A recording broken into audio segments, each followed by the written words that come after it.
mga mamimili ang duration o bilis ng pagtaas ng mga bilihin. Ang presyo kasi, doble o triple pa ang itinaas. Nakatutok dito si Diana. Diana?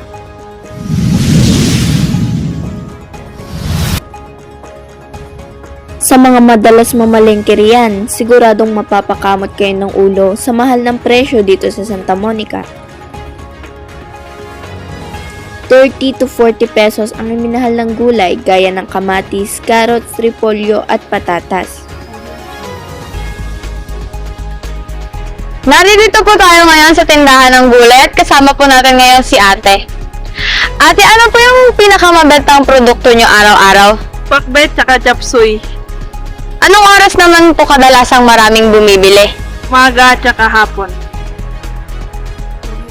Ayon sa Philippine Statistics Authority, kabilang ang pagbabago sa presyo ng mga gulay sa dahilan na bahagyang pagbilis ng inflation.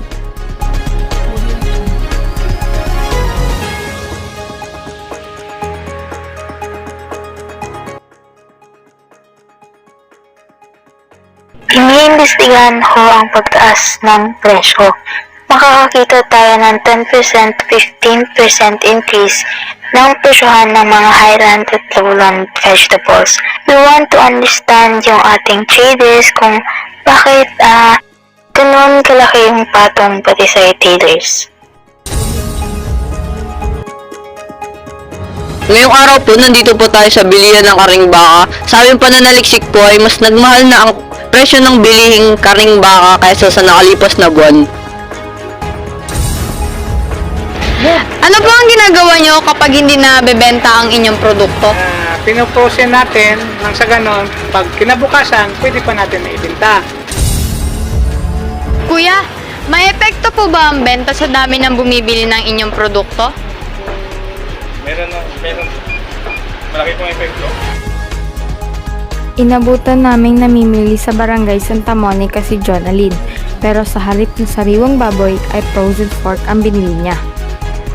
Ano po kasi, wala na po kaming choice, lalo na mahal na yung mga bili na ngayon, kailangan po namin siya sa pang-araw-araw na buhay po. Bumibili po ako ng mas mura, minsan patingi-tingi na lang para magkasya sa budget.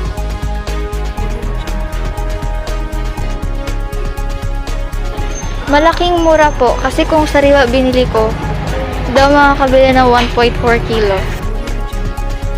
Ang presyo kasi ngayon ng sariwang baboy ay mas mahal na kaysa baka. Sa monitoring ng Department of Agriculture, umaabot na sa 280 pesos kada kilo ang liempo, samantalang 380 pesos ang kilo ng laman ng baka.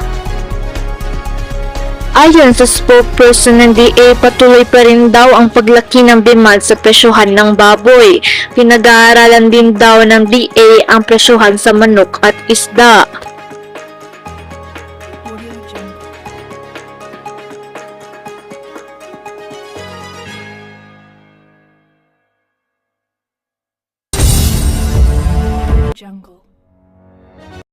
Yung baboy, hindi pa ganun nakaka-recover and malaki yung demand. Patuloy ang paglaki ng demand, so kaya nagkakaroon ng pressure sa presyohan ng baboy. Nusubukan namin gawin na by November, magtatakda na tayo ng MSRP for imported pork.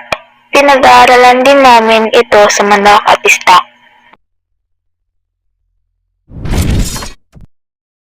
Yung fresh, dahil may kakulangan pa rin tayo sa baboy.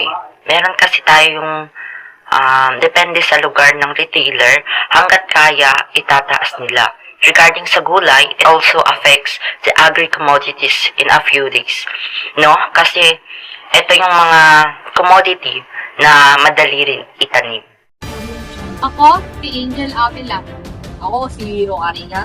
Dapat totoo. Ako si Vienna Magno. Dapat totoo. Ako si Ayla Marie Bagona. Dapat totoo. Mula Luzon, Visayas at Mindanao, pumapaldo sa balitang umaaktibo. Kami ang Balitang Spektro. Dapat totoo.